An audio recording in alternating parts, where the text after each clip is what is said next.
Les 31 et 1er avril 2016, l'Université de Guyane, après la Martinique, a accueilli la 12e conférence de coopération régionale Antilles-Guyane, organisée par Véronique Bertil, ambassadrice de la zone Antilles-Guyane. Une rencontre au sommet dominée par plusieurs axes de réflexion et en particulier celui de la dimension économique de cette insertion régionale. Dans cette volonté d'intégration économique, la Guyane dispose d'un réseau d'entreprises exportatrices qui ne cesse de s'agrandir. Du Suriname au Canada, en passant par les Émirats arabes, l'Europe, le Brésil, les États-Unis, ce vivier d'entreprises exportatrices rayonne de plus en plus loin grâce à l'accompagnement de la Chambre de commerce et d'industrie de région Guyane et de son réseau de partenaires. Avec l'école d'architecture de Grenoble. La CCI a depuis fort longtemps entamé une procédure de coopération à Paramaribo ou à Macapa, de façon à creuser, engendrer, fédérer les liens entre les entreprises du plateau, de l'environnement de la Guyane, et ce à quoi nous saluons. Et aujourd'hui, nous essayons de travailler ensemble en traçant, on va dire, le léon d'une diplomatie territoriale. Une dizaine d'entreprises guyanaises témoignent de l'importance de l'export. Une ouverture sur l'extérieur, vue comme un axe incontournable du développement de leur activité. L'exportation pour nous est une façon de développer notre chiffre d'affaires, principalement.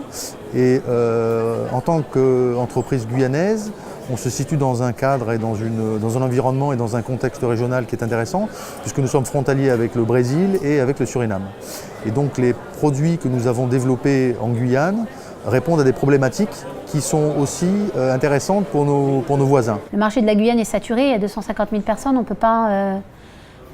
ne peut pas aller au-delà des possibilités du marché. Donc notre solution, c'était d'aller à l'export. Parce que par contre, à l'export, il n'y a pas de représentation de nos produits et de nos ressources. Et donc, il y a un potentiel de marché qui est assez important parce qu'on amène quelque chose qui est durable, qui est beau, qui est quand même assez exceptionnel en termes de ressources. Soucieuse d'apporter leur savoir-faire dans les pays voisins, ce vivier d'entreprises guyanaises a décidé de s'appuyer sur différents dispositifs et de développer des stratégies pour mettre en place cet export. La CCI intervient aussi pour nous aider pour mettre en place un VIE. Donc c'est un jeune diplômé qui va venir appuyer notre antenne en République dominicaine. Et donc on aura un salarié guyanais qui sera en place en République dominicaine. La COFAS nous a permis de faire de la prospection. On a réussi à monter un dossier en collaboration avec la Chambre de commerce. On a fait des missions de prospection au Suriname et au Brésil qui nous ont permis de rencontrer des partenaires et ensuite de pouvoir commercialiser et surtout de pouvoir mettre en place des expérimentations pour pouvoir montrer nos produits et les mettre en démonstration dans ces pays-là.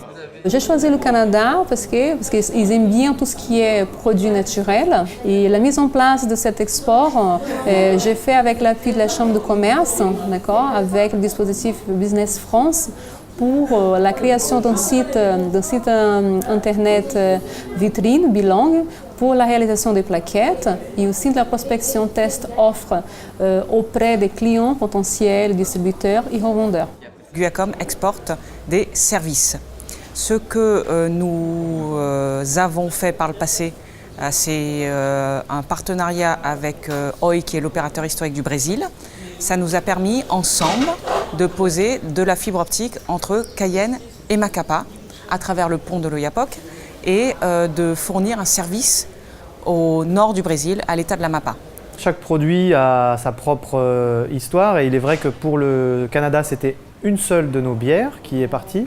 Pour le Suriname, on a présenté également une bière qui, semble-t-il, a plus d'intérêt pour le marché surinamais. Donc, en fait, parmi nos produits actuels, certains, peut-être pas tous, vont être intéressants pour un export vers un pays ou vers un export vers un autre. Dans leur volonté d'exporter leurs produits, ces entreprises connaissent certains freins. L'export, c'est très compliqué et aléatoire. Pour pouvoir faire de l'export, pour pouvoir déclencher l'export, c'est les salons. Il y a des salons qui sont stratégiques.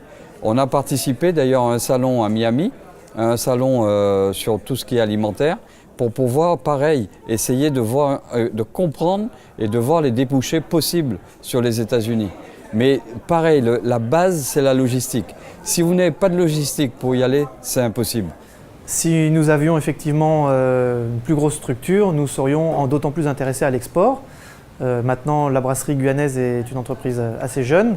Elle n'a que 5 ans aujourd'hui, en 2016.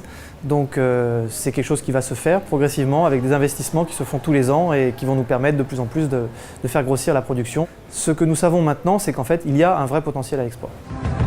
Un export compliqué mais pas impossible, dont la chambre de commerce est la porte d'entrée. Il y a deux types d'accompagnement. Il y a un accompagnement individuel qui va être en fonction de l'état d'avancement du projet de l'entreprise. Et dans ces cas-là, nous allons lui proposer un certain nombre d'outils qui correspondront à l'étape au moment où elle sera. Ça peut être une assurance prospection pour lui permettre de couvrir les frais qui vont être liés à sa prospection. Et puis il y a une autre façon d'accompagner les entreprises, ou plutôt d'accompagner notre tissu économique, c'est en fonction de l'actualité et de ce que nous pressentons, on va proposer des opérations collectives en Guyane.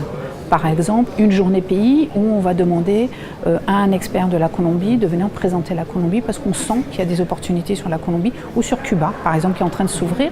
Donc on va d'abord faire une journée pays en Guyane et après on organisera une mission découverte à Cuba pour emmener les entreprises qui ont envie d'aller un peu plus loin sur la connaissance de ce marché.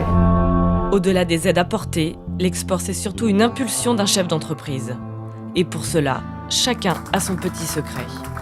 Pour réussir l'export, il faut déjà être sur place. Il faut disposer de réseaux, il faut disposer de trésorerie. Exporter, oui, ça peut être très compliqué, mais ce n'est pas impossible. C'est avoir le produit à fournir et en quantité nécessaire.